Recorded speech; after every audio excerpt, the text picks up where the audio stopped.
Ok, bueno, como ya mencionaron, el tema del que les voy a hablar es sobre las serpientes venenosas de Panamá, algo de información general sobre su biología y del veneno de las mismas. Bueno, a manera introductoria, les puedo decir que las serpientes siempre han sido en la mayoría de las culturas mal vistas, principalmente en la cultura cristiana, en donde es el primer animal que se menciona en la Biblia y del cual se le atribuye relación con el diablo, incluso así que es una especie maldita en el Génesis. Entonces, bueno, no así en otras culturas. Por ejemplo, en la India son especies sagradas, incluso las más peligrosas como las cobras, por ejemplo. Entonces, hay una relación entre serpientes y humanos que puede ser de miedo, fascinación o de una mezcla de ambas. Tanto es así, por ejemplo, en mi caso, fui criado en una familia en donde la mayoría de los miembros le tienen miedo a las serpientes. Y ese miedo irracional me lo transfirieron a mí. Entonces hay personas que cuando se encuentran una serpiente, por más inofensiva que parezca, como esta que está en la imagen, esta que aparece aquí, hay personas que a la hora de cuando uno le pregunta cómo era esa serpiente, qué características tenía, el miedo se apodera de ella a tal punto que realmente las características de la misma casi siempre son bastante exageradas. Entonces, bueno, en Panamá tenemos una riqueza grande de serpientes, una gran cantidad. Bueno, aquí podemos ver que desde 1958 se tenía para Panamá 118 especies. Y a la fecha, bueno, a la fecha no, hasta el 2017, se tiene un listado de 148 especies de serpientes en total. Entonces, ya hablando directamente sobre las serpientes venenosas como tal, las serpientes venenosas se dividen en Panamá en dos grupos. Las vipérides o víboras, que en total son 15 especies, y la elápide, la familia elápide, que son las corales y las serpientes marinas, con 11 especies. Ahora más adelante voy a ilustrar y voy a poner fotografías de cada familia para que se vayan identificando con las mismas. Pero de estas especies de serpientes venenosas, que son 26 en total para Panamá, solo una es propia de Panamá, o sea, solamente se encuentra en Panamá, que es una especie de coral. Y tenemos varias de esas especies venenosas protegidas por ley nacional. 10 víboras y 5 corales. Entonces, bueno, a nivel mundial hay casi 4.000 especies de serpientes, para ser exactos 3.879, que se conocen hasta el año 2021. Y eso, o sea, lo que tenemos en Panamá representa un 3% del total mundial. Entonces, hablando sobre el problema del envenenamiento ofídico en Panamá, o sea, los accidentes por mordedura de serpiente, este es un problema más que todo de gente pobre. Generalmente las personas de escasos recursos son las que son afectadas por mordeduras de serpiente. Por año en el mundo se estima que hay 2,5 millones de personas mordidas por serpiente.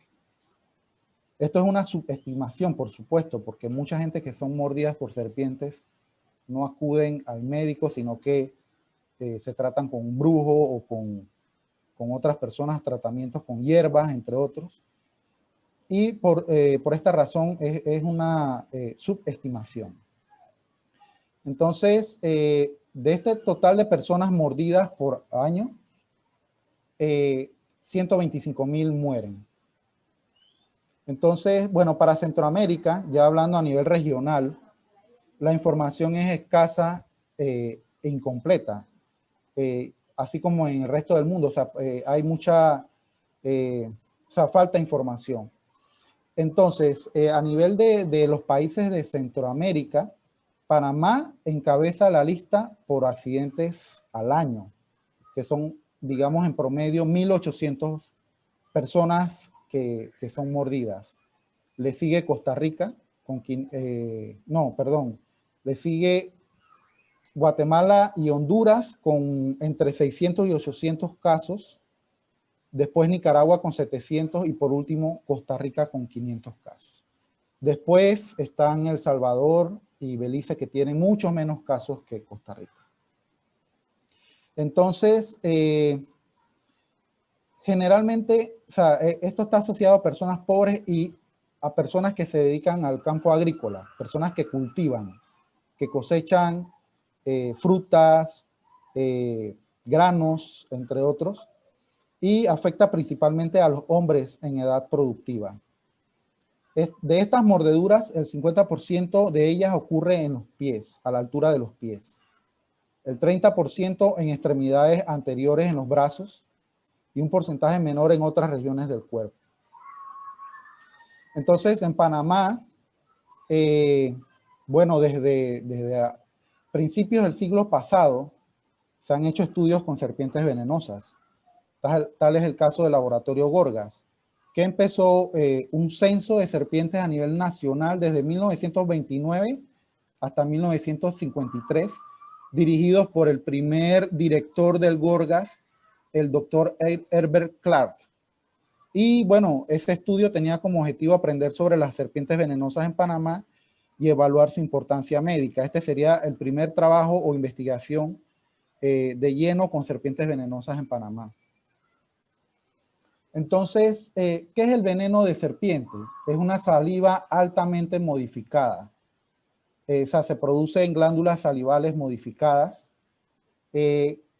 cuyos tiene efectos, los efectos principales son la coagulación sanguínea, efectos sobre la presión sanguínea, sobre el impulso nervioso o muscular. Entonces, de este veneno, que es líquido, si uno lo evapora ese líquido, tiene un 25% de sólidos, de los cuales un gran porcentaje, que es 70-90%, son proteínas. Entonces, en los venenos de serpientes, hablando de todas las especies venenosas, hay una proteína que siempre está presente, que es la fosfolipasa A2. Está presente en todos los venenos de serpientes. ¿Y qué hace una fosfolipasa? Las membranas celulares están compuestas por fosfolípidos. Así que degradan las membranas celulares, ya sea glóbulos rojos, ya sea las células musculares. Y también ese veneno puede contener neurotoxinas que afectan la conexión entre neuronas a nivel pre- y postsináptico. Entonces, por ejemplo, aquí tenemos ilustrada una de esas proteínas, la fosfolipasa A2, de una especie de serpiente del género Botrops. Entonces, bueno, aquí en Panamá tenemos, por ejemplo, aquí aparece la X, es la serpiente venenosa más abundante en Panamá y la que más accidentes por mordedura causa en el campo, con las personas en el campo. La misma recibe diversos nombres comunes. X, barba amarilla, bueno, aquí se puede ver que tiene como un color blanquecino amarilloso en la parte de la garganta. Víbora negra, víbora blanca, dependiendo de la región, porque en Panamá puede variar, puede ser más oscura o más clara, dependiendo del lugar donde se observe. Aquí se puede apreciar, las 6 fotos son de la misma especie, pero se observa una amplia variación en ese patrón de coloración. También le llaman, por ejemplo, víbora de gajo. Dicen víbora de gajo porque, como los tiburones, ellas los dientes los mudan. Entonces, es posible que los colmillos con que inyectan el veneno tengan 2 o 3 que estén por reemplazar al principal. Entonces, a veces también se le llama víbora de gajo en el campo.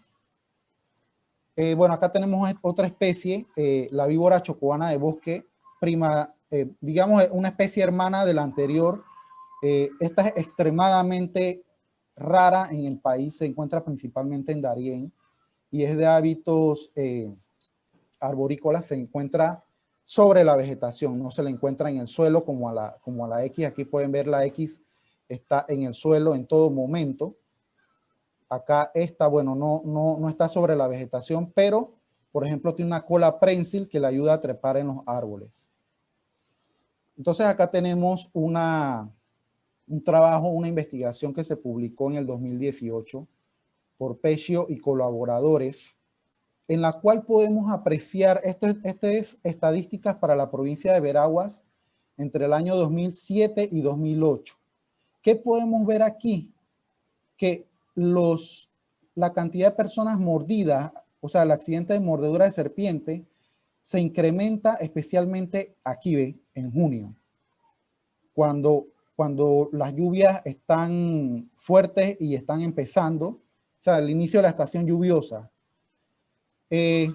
Las personas comienzan a sembrar en esta época, se van al campo a sembrar y digamos, las probabilidades son mayores para encontrarse con estas especies. Pero el resto de los años igual sigue habiendo efectos por la mordedura de estas especies. Y aquí el 80% de estas mordeduras son producidas por Botrox asper, la especie más común, la X. Entonces, bueno, acá tenemos otra víbora, digamos relativamente común, no tanto como la X, la víbora de pestañas. Tiene variadas coloraciones. En este caso aquí hay un verde casi como la corteza de los árboles, pero también pueden ser blanquecinas como esta que vemos acá, pueden tener un color como rojizo, rosado. Bueno, estas son variables en coloración. En Panamá también tenemos esta especie, las verrugosas. Son hermanas, por decirlo así, evolutivamente hablando, de las cascabeles. En Panamá tenemos 3 especies. Aquí aparecen 2. De las más raras en Panamá es esta especie, la del lado izquierdo, que se encuentra en la provincia de Chiriquí, pero es extremadamente rara. Y bueno, otra cosa que dificulta el contacto de estas especies con los humanos es que estas prefieren estar en áreas boscosas, en bosques maduros. No les gusta para nada estar en áreas potreros o áreas que el hombre haya intervenido, porque se alimentan de especies de animales que viven en el bosque.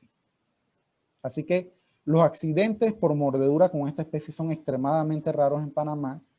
Y bueno, también, a pesar de ser raros, si una persona es mordida por estas especies, el efecto es tan tóxico y peligroso como el de la X, que ahora más adelante voy a explicar un poco sobre ello. También tenemos otras especies de víboras, las patocas. Aquí les muestro 2, tenemos 3 en Panamá, pero estas, digamos, serían como las más comunes. Portidium nasutum y Portidium lasbergi. La característica más, digamos, evidente en estas especies es que el hocico está ligeramente levantado, como una especie de nariz de puerco. No sé si se puede apreciar aquí en la fotografía. Y bueno, todas estas que les he mostrado son de la familia Viperidae, son las víboras. Si una persona es mordida por una especie de estas serpientes de la familia Viperidae, puede sufrir diversos síntomas. Por ejemplo, aquí ilustrado aparece una equimosis, que es sangrado debajo de la piel, dolor severo, náuseas, vómitos, se le baja la presión a la persona, sudoración, fiebre, poca orina, edema, se puede acumular líquidos, sangrado local, bulas, que son como bolsas que se le forma en el área de la mordedura, sangrado sistémico, la persona puede sangrar por diversas partes del cuerpo, y necrosis, que en algunos casos puede llevar a la amputación. Entonces, cuando una persona es mordida por una serpiente de la familia Viperidae, se le deben hacer diversos exámenes de sangre, como tiempo de coagulación, determinación de fibrinógeno, degradación de fibrina. Hay que cuantificar la hemoglobina, hacer hematocritos, recuentos de plaquetas, leucogramas y una química clínica en general, porque hay enzimas que degradan las células musculares y se produce una gran cantidad de mioglobina. O sea, hay una gran cantidad de mioglobina circulando libre en el cuerpo y esa mioglobina es capturada, filtrada por los riñones y pueden verse muy comprometidos. Así que los riñones, digamos, son uno de los órganos que pueden ser más fácilmente afectados en caso de mordeduras por la familia Viperidae. Y bueno, ahora vamos con la siguiente familia, que es la familia Elapidae, que son las corales y las serpientes marinas. Aquí vemos la especie más común de coral, Micrurus nigrucintus. Acá tenemos otra. Estas son serpientes de 3 colores. Aquí podemos ver, por ejemplo, rojo, blanco y negro, o puede ser rojo, amarillo y negro. Pero, por ejemplo, esta que está aquí es exclusiva en Panamá del área de Bocas del Toro. También se encuentra en Costa Rica. Hay personas que aplican un término que es rana. Por ejemplo, rana hace atribución a rojo, amarillo, negro y amarillo. Si usted ve esa combinación de colores, lo asocian a que es una especie venenosa. Sin embargo, en Panamá nosotros tenemos especies venenosas que no siguen este patrón de colores. Entonces, esta recomendación realmente no aplica para las serpientes en Panamá. Tenemos serpientes de coral que no tienen ese patrón rana que la gente menciona, así que no es válido. Tenemos aquí, por ejemplo, otras especies de corales que son de 2 colores. Aquí no aplica rana. Estas son 2 especies. Esta es la misma especie, solo que con diferentes colores. Esta es blanco y negro y esta es rojo y negro, pero es la misma especie. Se llama Micrurus stewarti. Y solamente se encuentra esta especie en Panamá, no hay en otro país. Y esta es otra especie, Micrurus multifasciatus, de 2 colores también. Entonces, otro grupo de corales son las serpientes de coral de triadas. ¿A qué hace referencia triadas?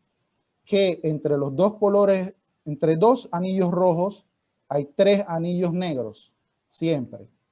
Entre 2 anillos rojos hay 3 anillos negros. Entonces, estas son principalmente de origen suramericano. Los antídotos para esta especie que hay en Panamá y que han ocurrido accidentes raros, pero han ocurrido, pero no, lastimosamente no se han documentado adecuadamente.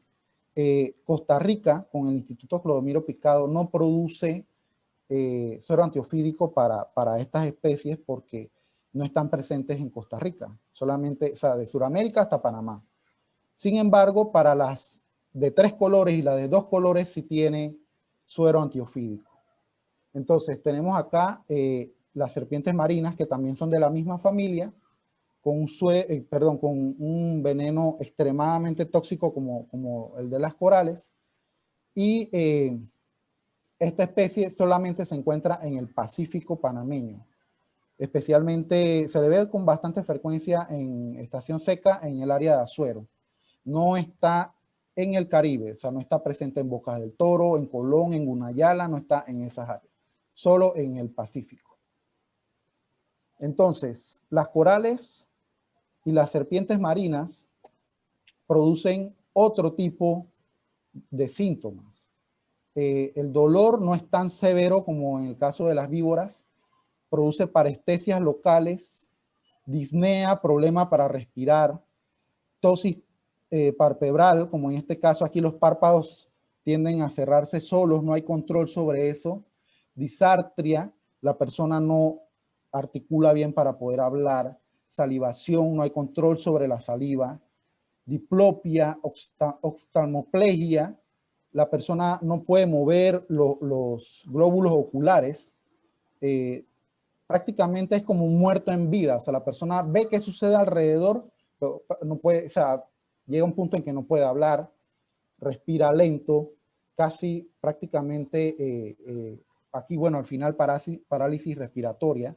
Conozco un caso de una persona que fue mordida por la coral más común. La persona la mordió, eso fue como en el 2017 en Chepo. La persona fue mordida por esta especie durante un trabajo de nosotros en campo y fue trasladada a Chepo.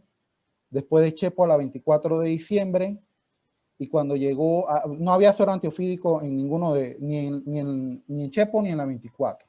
Cuando la persona llegó al Santo Tomás, bueno, ahí sí tenían, pero la persona ya prácticamente estaba inconsciente y duró aproximadamente 5 días hospitalizado a causa de la mordedura de una coral. No conozco los detalles de lo que estaba haciendo esa persona con la serpiente. Asumo yo, es muy difícil que una coral muerda a una persona a menos que la estén manipulando, porque no son animales que tienden a morder tan fácilmente como una X, por ejemplo.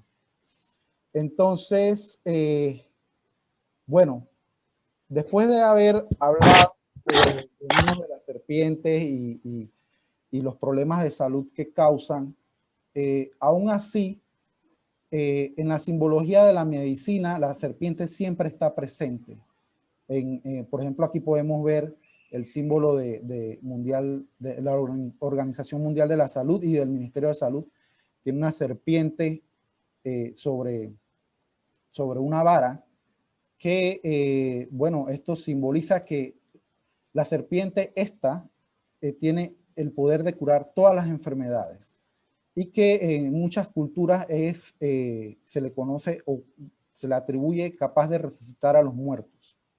Y que, bueno, esta persona que está acá, Esculapio, en su afán por sanar a las personas, usaba esta serpiente en su vara para curar a las mismas. Entonces, bueno, como parte final de mi presentación, hace poco salió en formato digital un libro de las serpientes de Panamá, las venenosas y las más comunes no venenosas. El libro está disponible en PDF. Yo participé como, digamos, aportando algo de texto para el libro. Pueden descargarlo gratuitamente y, bueno, próximamente va a estar también en formato impreso. Pero para los que deseen más información sobre las serpientes en Panamá, pueden descargarlo en esta página web que está aquí, que es losnaturalistas.com. Ahí está el libro disponible en PDF para que las personas interesadas sigan buscando información al respecto. Y un último detalle es que identificar serpientes es bastante difícil.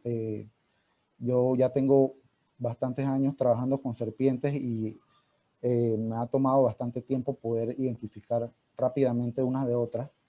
Y lo único que yo le puedo decir a las personas, porque hay mucha información en internet sobre cómo identificar o no las serpientes venenosas, es que se familiaricen con las especies que hay en el lugar donde viven o en el país, pues si están, digamos, más ávidos de conocimiento, pero esa es la mejor forma de familiarizarse con estos animales y comprenderlos mucho más.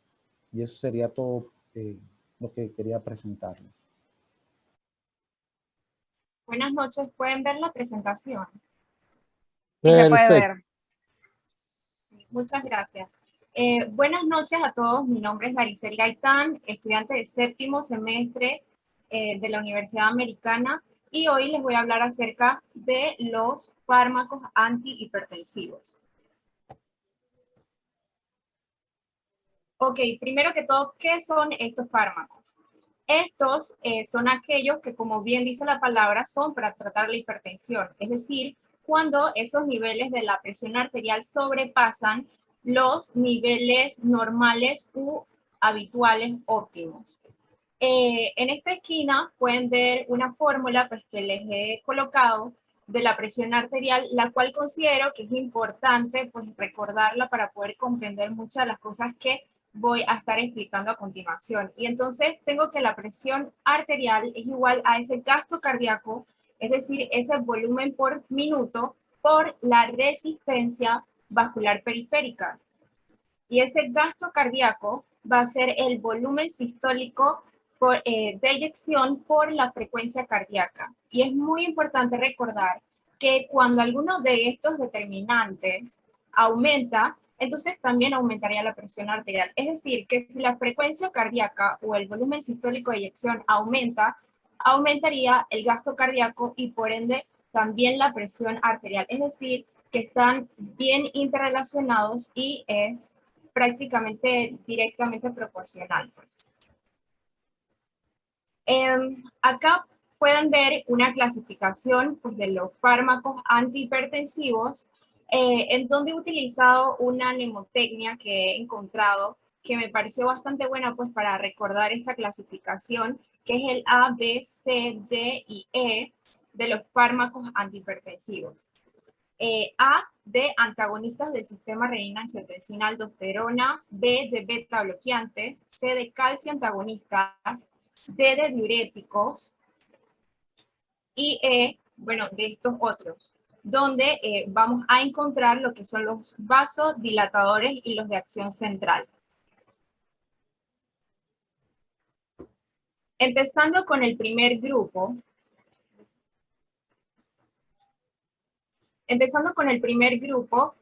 son los IECA, que son los inhibidores de la enzima convertidora angiotensina. Entonces, estos fármacos regularmente tienen el sufijo pril, es decir, que terminan en pril. Y su mecanismo de acción es, justamente como dice aquí, inhibir la enzima convertidora angiotensina. Esto quiere decir que la angiotensina 1 prácticamente no se va a convertir nunca en angiotensina 2 porque se está inhibiendo este proceso en lo que es el sistema renina-angiotensina-aldosterona. Por ende, nunca se va a liberar aldosterona, no se va a retener sodio ni agua, no va a aumentar ese volumen sanguíneo y no va a aumentar ni la resistencia periférica ni el gasto cardíaco. Y así se regularía la presión arterial disminuyéndola.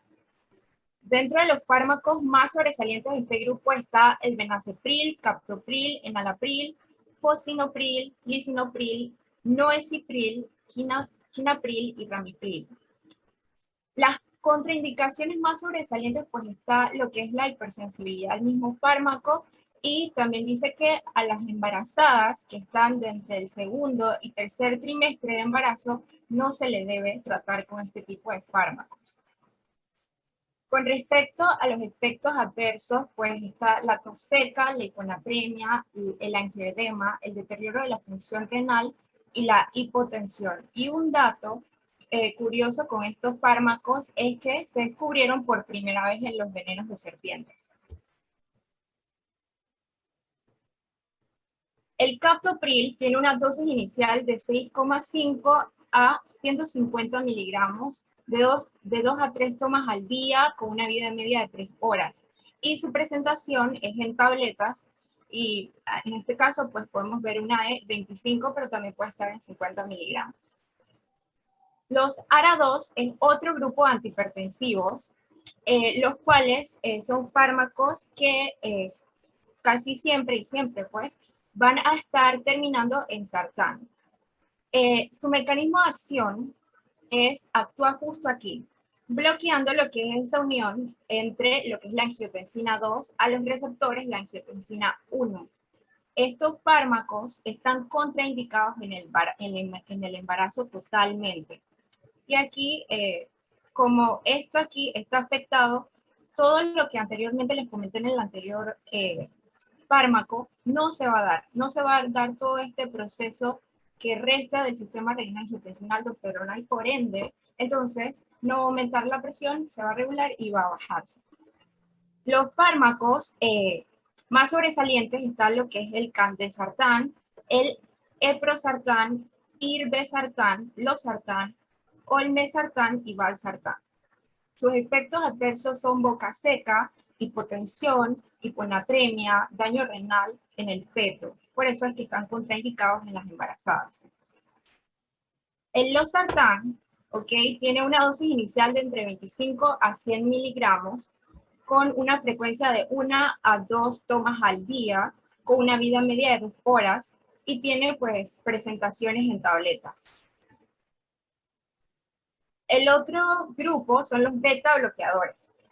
Aquí yo les voy a explicar de estos subtipos de ellos, que son los selectivos y no selectivos. Entonces, los receptores, antes de comenzar con esto, es importante recordar que hay 3 grupos de receptores, beta, 1, 2 y 3. El 1, ok, tiene que ver con lo que es la contracción del músculo cardíaco, mientras que, y también va a estar a nivel renal, mientras que el 2 tiene que ver con el tejido bronquial, donde va a hacer esa broncodilatación. Y el 3, los receptores beta 3, van a hacer van a estar siempre en lo que es el tejido adiposo. Entonces, en estos subtipos de beta bloqueadores, tanto los selectivos como no los selectivos, van a estar actuando sobre distintos receptores beta. Los selectivos, como bien dice su nombre, seleccionan nada más lo que son los beta 1, mientras que los no selectivos no seleccionan a nadie en específico, es decir, que van a seleccionar los 3 tipos de receptores beta, tanto el 1, el 2, el 3. Entonces, como bloquean sus funciones, entonces el selectivo va a relajar el músculo cardíaco, y aquí podemos ver los fármacos metoprolol, atenolol y bisoprolol. En los no selectivos se relajaría el músculo, habría broncoconstricción y bloqueo de ese tejido adiposo. Y entre los fármacos característicos acá está el propanolol, timolol y nadolol. Y como pueden ver, pues todos estos tienen un sufijo en olol, es decir, que terminan en olol. Contraindicaciones para personas con insuficiencia cardíaca crónica, hipertensión pulmonar, asma bronquial, EPOC y enfermedad en el nódulo sinusal. Efectos adversos: cansancio, bradicardia, edema en el miembro inferior, disminución de esa capacidad sexual, hipotensión y depresión. Es muy importante siempre mantener al paciente al tanto pues, de los efectos adversos o secundarios que este tipo de fármacos les puede ocasionar. Aquí vemos el propanolol, que tiene una dosis inicial de entre 80 y 480 miligramos, una frecuencia de 2 tomas al día, con una vida media de 3 a 6 horas y presentación en tabletas. El otro grupo son los calcio antagonistas. Este grupo tiene su mecanismo de acción bloqueando lo que son los canales de calcio. Recordemos que el calcio, dentro de sus funciones principales, está la contracción del músculo y la contracción muscular y la vasoconstricción. Entonces, también hay que recordar que hay 1, 2, 3, 4 tipos principales de canales de calcio, que es el L, T, N y P. Pero este grupo de antihipertensivos actúa directamente sobre los canales de calcio tipo L. Estos canales de calcio tipo L van a estar principalmente en el miocardio, en el nódulo auriculoventricular, en las células del músculo liso. ¿Ok? Y entonces, estos antihipertensivos de calcio antagonistas tienen 2 subgrupos, las dihidropiridinas y las no dihidropiridinas. Dentro de algo importante que hay que saber de las dihidropiridinas es que tiene un sufijo o terminación siempre del fármaco en pino. Y estas solo actúan en lo que es pues, los vasos sanguíneos, mientras que las no dihidropiridinas actúan pues, tanto en el músculo cardíaco como en los vasos sanguíneos. Estos antihipertensivos, entonces, si actúan a nivel cardíaco, como están bloqueando el canal de calcio, lo que van a hacer es una relajación. Mientras que cuando actúan en los vasos sanguíneos, en vez pues, de que haya una vasoconstricción, hacen una vasodilatación. Entre sus efectos adversos está edema del miembro inferior, hipotensión, diarrea, debilidad, náuseas, edemas. Y dentro de sus contraindicaciones está la hipersensibilidad, hipotensión, shock, isquemia, una persona pues que haya tenido un infarto agudo al miocardio, no es recomendable darle el antihipertensivo de tipo no dihidropiridina dialtiazem. Aquí podemos ver el verapamilo, uno de los fármacos más, uno de los característicos pues de los calcio antagonistas, donde hay dosis inicial de 120 a 480 miligramos, de 1 a 2 tomas al día, una vida media de 2 a 8 horas, con presentación tanto en tabletas como en ampollas, es decir, que puede ser por vía oral o parenteral, este fármaco. Otro grupo son los diuréticos, y estos no son más que un tipo de fármacos, ¿no? Sustancias que sirven para eliminar lo que es el agua y los electrolitos, especialmente el sodio, por medio de la orina, es decir, por medio de la diuresis. Su clasificación es tiacidas, diuréticos de asa y diuréticos ahorradores de potasio. Dentro de los diuréticos tiacidas, hay que tener en cuenta su lugar de acción, y eso lo vemos aquí, en esta nefrona. Vemos que está circulado lo que es el túbulo contorneado distal, y entonces si se hace un ampliamiento, esto tiene un mecanismo de acción inhibiendo lo que es la proteína sodio-cloro, que es esa que está en la membrana luminal del túbulo contorneado distal. Y si esta se inhibe, entonces no se va a poder reabsorber ese sodio ni el cloro y así. Entonces estos van a estar justo aquí en lo que es la luz tubular, y por ende posteriormente se van a eliminar por medio de la orina en la diuresis. Dentro de los fármacos más sobresalientes está la hidroclorotiazida, que es la que vemos aquí, la cual tiene una dosis inicial de 12,5 a 25 miligramos, una frecuencia de 1 a 2 tomas por día, una vida media de 3 horas y presentaciones en tabletas de 12,5, 25 y 50 miligramos. Otros fármacos también serían la clortiazida, la clortalidona, y todos estos pues tienen efectos adversos principales como la hiponatremia y la hipotensión, con contraindicaciones para personas con cirrosis hepática, insuficiencia renal y patología cardíaca.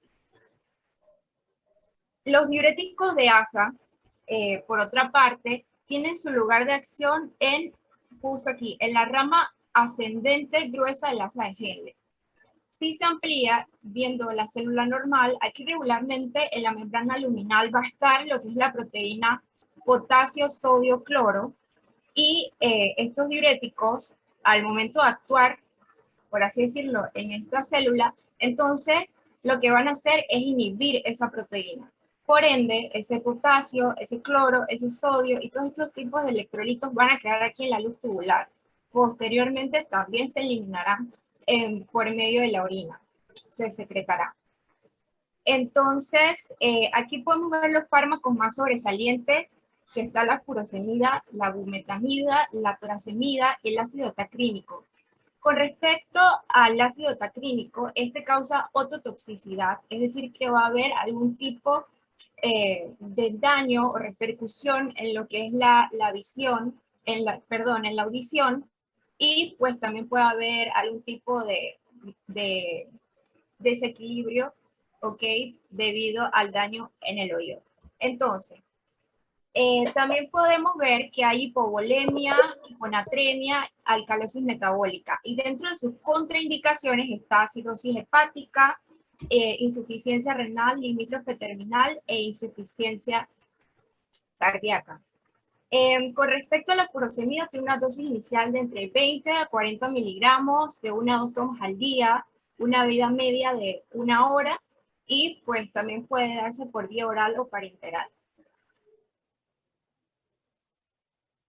Los diuréticos ahorradores de potasio tienen dos subgrupos, los antagonistas de aldosterona y los inhibidores del transporte epitelial de sodio.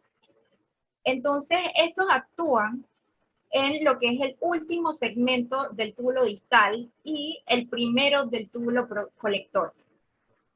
Si nos vamos a un ejemplo de los antagonistas de aldosterona, que sería la espironolactona, entonces esta lo que haría es inhibir lo que es la aldosterona. Por ende, esa función de la aldosterona de poder reabsorber sodio, agua y demás no se puede dar, ¿ok? No se reabsorbe ese sodio. porque se está bloqueando esta aldosterona. Mientras que, por ejemplo, en los inhibidores de transporte epitelial de sodio, se inhibe el transporte directamente en la célula, ¿ok? Este transporte de sodio, por ende no se reabsorbe ese sodio. Y dentro de sus contraindicaciones está la cirrosis hepática, la enfermedad hepática, porque estos tipos de antihipertensivos se metabolizan, entonces causaría un daño más dentro de una persona que ya tiene problemas a nivel hepático. Dentro de los efectos adversos están la hipercalcemia, la ginecomastia, la acidosis metabólica y la hipercalcemia. Aquí podemos ver la espironolactona y la amilorida clorhidrato hidroclorotiazida. Y puse esta imagen principalmente para que se notara pues, que a veces estos diuréticos ahorradores de potasio no se utilizan solo, también se pueden utilizar a la vez con otro tipo de diurético. En este caso, se está utilizando un diurético de potasio y uno de tiazida, pues para que ese tratamiento sea un poco más integral en ese paciente, pues dependiendo de su situación. El otro grupo son los vasodilatadores. Los vasodilatadores tienen ese mecanismo de acción de relajar lo que es el músculo liso y disminuir la resistencia vascular periférica. Recordemos que cuando la resistencia vascular periférica disminuye, entonces disminuiría la presión arterial. Entonces, en este caso, tomando como ejemplo fármacos como la hidralacina y los nitratos, vemos que la hidralacina bloquea el inositol trifosfato, por ende disminuye ese calcio y causa una vasodilatación. Si hay una vasodilatación, entonces esa luz del vaso sanguíneo, entonces está súper ancha. Por ende esa resistencia disminuye y posteriormente la presión arterial también disminuye y así es como este tipo de fármacos trabaja, por así decirlo. Mientras que los nitratos también tienen la misma función y mecanismo, solamente pues que los nitratos van a aumentar el óxido nítrico. Aquí tenemos efectos adversos como la taquicardia, el enrojecimiento, la hipotensión, los vómitos, la sudoración. Y de contraindicación, pacientes con isquemia, insuficiencia renal o cuando se quiere tratar, por ejemplo, con nitroprusiato, no es recomendable dárselo a embarazada, puesto que el feto puede tener repercusiones clínicas. Por último, lo que son los fármacos de acción central. Estos tienen un mecanismo de acción, ¿ok? Estimulando lo que son los receptores alfa-2 que están en el sistema nervioso central, en esas terminaciones nerviosas o ganglionares, inhibiendo lo que es la liberación de la noradrenalina. Cuando inhiben a la noradrenalina, de alguna manera, entonces esto ocasiona que disminuya el gasto cardíaco, por ende también va a disminuir la resistencia periférica en esos vasos sanguíneos, en ese músculo cardíaco y posteriormente entonces disminuye lo que es la presión arterial. Dentro de sus efectos adversos está sedación, náusea, diarrea, alteración en la función hepática, sequedad en la boca, hipotensión sexual, ginecomastia en hombres, y sus contraindicaciones son para personas con hepatitis, cirrosis hepática, al igual que estaba mencionando esto anteriormente, estos fármacos se metabolizan, por ende, personas con este tipo de enfermedades pues podría ocasionarle un daño más. Entonces, mejor no dárselo a este tipo de personas con estas condiciones. La metildopa tiene una dosis inicial de 250 a 3 gramos con una frecuencia de 2 tomas al día, una vida media de 3 a 4 horas. Finalmente, les coloco esta imagen solo para pues, comentarles que los antihipertensivos regularmente en la clínica se utilizan acompañados de otros fármacos o de otros antihipertensivos en combinación, pues, por ejemplo, los tiazidas pueden combinarse con los ARA2 o con los beta bloqueadores o, como mencioné hace un rato, los tiazidas se pueden combinar con otros diuréticos como los ahorradores de potasio y esto es válido. Incluso hay una cosa que se llama triple terapia, que es cuando se utilizan 3 tipos de fármacos y todo es en pro a que el paciente pues tenga un tratamiento mucho más integral.